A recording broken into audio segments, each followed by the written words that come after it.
Mwaramutse uwundi muhizi ati impanuka zibaho Mutama reka gushikuza.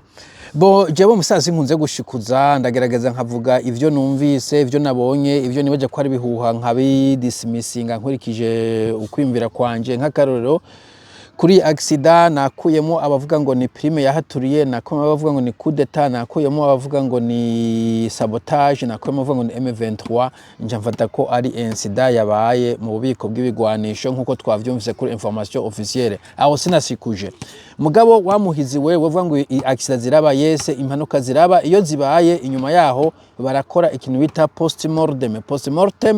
Postmortem ni ukwanaliza bakaraba yuko ni gicatumye iyo ntamba iyo ntuze yiba, ntabwo wace bararama ngo birabisha ngo ni impanuka. Nico tumona isoko ngahisha, ejo agasindi isoko, ejo agasindi isoko, hiya ejo agasindi isoko, abandi iyindi soko, abandi bakora postmortem bakavuga turabe cause icatumye iyo mpanuka iba.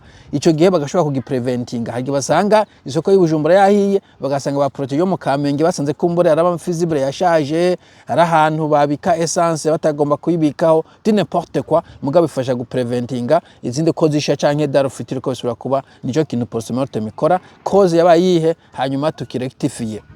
Ikindi baraba response yabayihe kugira ngo next time bazobe bari prepare. Nimba ikizibamo tujya musi nico cabuze, nitwa dufise nzira ya exit, nitwatanze communique ku radio abantu barajuragirika, ivyo byose biva muri postmortem. Mukavuga muti hari ahantu tuzifashe neza, iyo tubigenza uku hari korokoka abantu bakeyi canke hari gupfa abantu bakeyi par rapport y'abapfuye iki gihe. Donc response canke crisis management, gestion ya crise, mukaraba ko mwayikoze neza, amusanga mwakoze neza kudoze, mukiyamanota, mutakoze neza mukigabanya amanota, mugabo cyane cyane mukiprepara ku yindi crise izoza, ko crise nkuko bivuze impanuka zaba zabaye.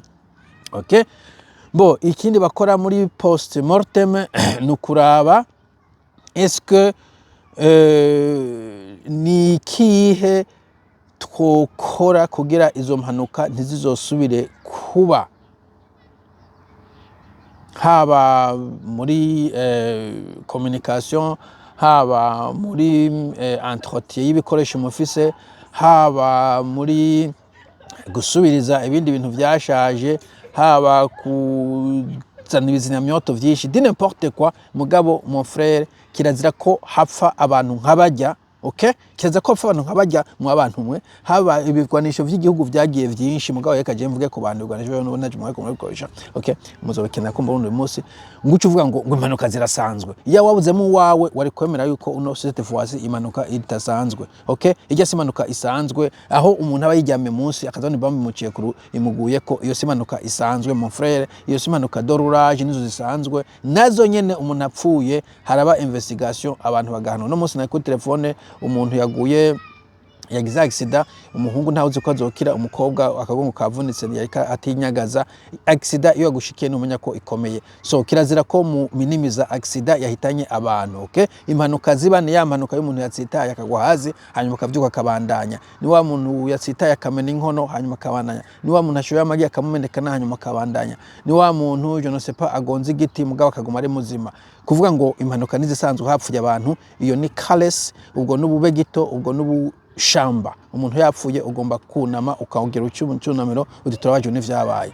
Ivyo kwagizagira vyo kugira ikisi cyo tuko turavugana abantu bapfuye, abantu barenga 10. Iyo simanuka isanzwe, abantu bari bijyamiye des innocents bikasanga mu mazu yabo.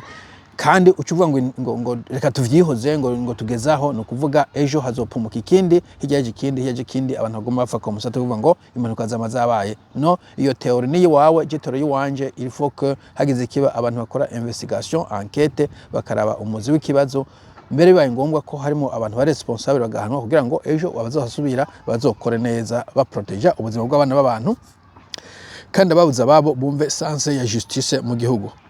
Sawa, mwira mahoro.